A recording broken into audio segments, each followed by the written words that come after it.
এখানে দেখ আমরা 4 নাম্বার প্রবলেমটাতে আটটা ring of all real valued continuous function বলে দেওয়া আছে, যেটা 0 1 ক্লোজড ইউনিট ইন্টারভ্যালে ডিফাইন রয়েছে। আর এস সেটটাকে ডিফাইন করেছে এইভাবে। তাহলে এস সেটের মধ্যে সেই সমস্ত রিয়েল ভ্যালুড কন্টিনিউয়াস ফাংশনগুলো থাকবে, এই যে F belongs to R.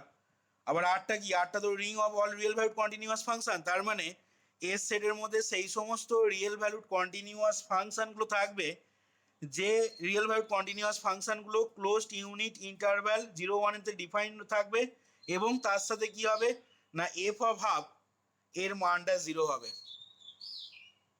At x is equal to হাফেতে ফাংশনের ভ্যালুটা 0 হবে। এই কন্ডিশন যদি স্যাটিসফাই করে এবং সেটা যদি একটা রিয়েল ভ্যালুড কন্টিনিউয়াস ফাংশন হয় যেটা ক্লোজড ইউনিট ইন্টারভ্যাল 0 1 ডিফাইন্ড, তাহলে সেক্ষেত্রে সেই সমস্ত ফাংশনগুলো কিন্তু এসে বিলং করবে। এটাই বলে দেওয়া আছে, এস সেটটাকে এইভাবে ডিফাইন করেছে। দিয়ে এখান থেকে আমাকে দেখাতে হবে এসটা আর এর একটা আইডেল হবে। আচ্ছা, তাহলে দেখ কিভাবে এখানে প্রমাণটা হচ্ছে। তাহলে প্রথমেই দেখ এখানে বলবো যে হেয়ার নন এমটি দেখাতে হবে। Here S is a Here S is a non-empty subset of R. এসটা কেন আর এর নন এমটি সাবসেট বলতে পারছি না, যেহেতু পাশে লিখে নেব যে সিন্স দ্য জিরো ফাংশন কি রে, জিরো ফাংশনটা কি, ওটাও তো একটা real valued continuous function. Zero ফাংশনটাকে যদি আমি থিটা ধরি, তাহলে জিরো ফাংশন যেটা একটা real valued continuous function, continuous তো বটেই, ঠিক আছে, জিরো ফাংশন, তাহলে সেক্ষেত্রে এবং তার সাথে থিটা অফ হাফ কত হয়ে যাবে, 0 হবে। তাহলে সে এখানে বলতে পারবো কি না, since the zero function belongs to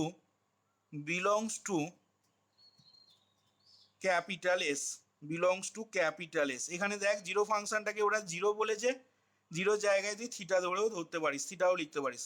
since the zero function 0, ঠিক আছে, 0 বিলংস টু কোথায় না ক্যাপিটাল এসে কেন বিলং করছে না, যেহেতু রিয়েল ভ্যালুড কন্টিনিউয়াস ফাংশন এবং তার সাথে এই ক্রাইটেরিয়া বা এই কন্ডিশন স্যাটিসফাই করছে বলে আমরা বলতে পারবো কি না জিরো ফাংশনটা আমাদের এসে দেখ বিলং করছে। আচ্ছা, তাহলে এসটা সেক্ষেত্রে নন এমটি সাবসেট অফ আর হয়ে যাচ্ছে। তাহলে এখান থেকে আমি এবার ধরে নিচ্ছি যে let F comma G belongs to S. তাহলে এফ আর জিটা যদি এসে বিলং করে, তাহলে এফ আর জিটা কি হবে না, এফ অ্যান্ড জি আর বলতে পারবো real valued continuous function defined on the closed unit interval 0 1। তাহলে এখান থেকে সেটাই বলছি দেখ যে then f and G are real valued continuous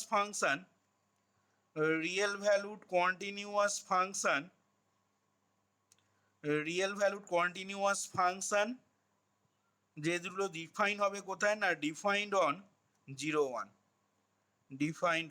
1 বলতে পারবো।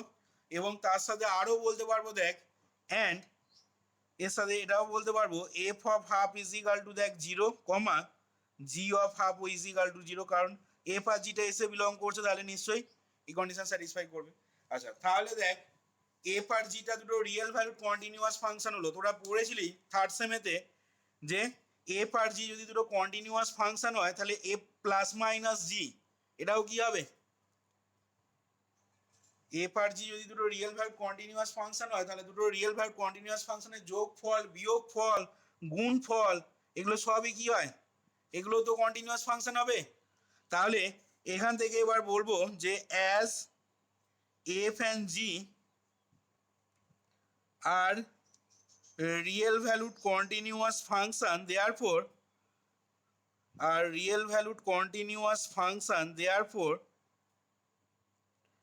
therefore f minus g is also a real valued continuous function কোথায় না on closed interval 0 1, f minus gটাও একটা কন্টিনিউয়াস ফাংশন হচ্ছে defined on the closed interval 0 1।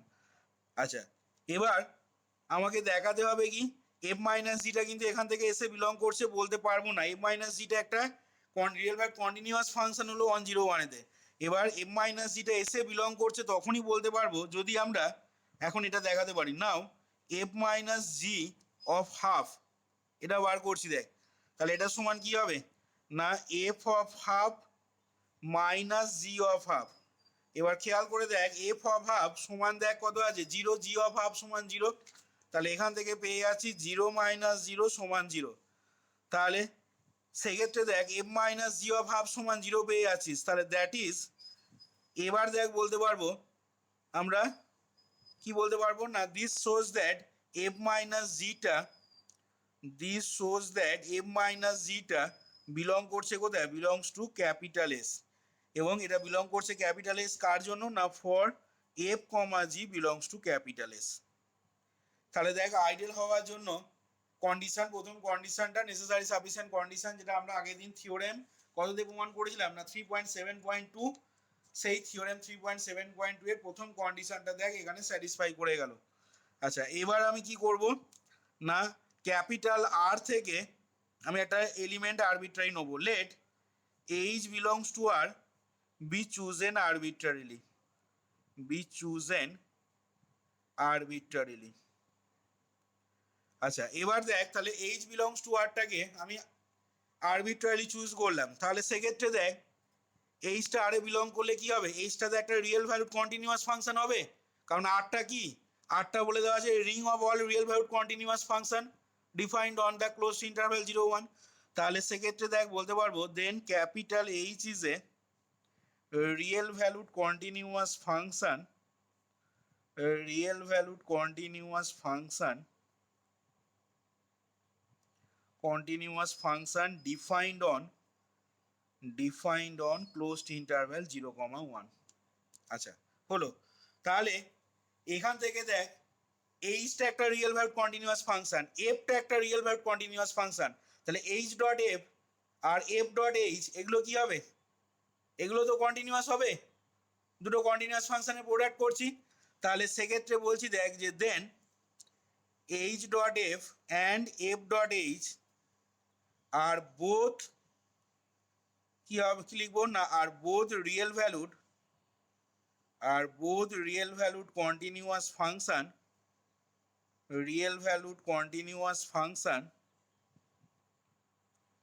R both real valued continuous function defined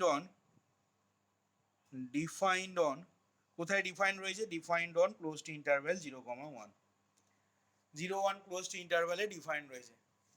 আচ্ছা তাহলে এখন আমাদের এফ ডট এইচ আর H dot F এই দুটো এসে বিলং করছে দেখাতে হবে। তাহলে সেটা দেখানোর জন্য এবার আমাদের দেখাচ্ছি দেখ যে নাও এইচ ডট এফ এই জিনিসটাও হাফ সমান দেখ এটাকে লিখতে পারবো তাহলে H of half into F of half. এবার এইচ অফ হাফটা আমরা জানি না কি হবে, কারণ এইচটা আরে বিলং করে, এইচটা কিন্তু এসে বিলং করে না, কিন্তু এফটা আমাদের এসে বিলং করে।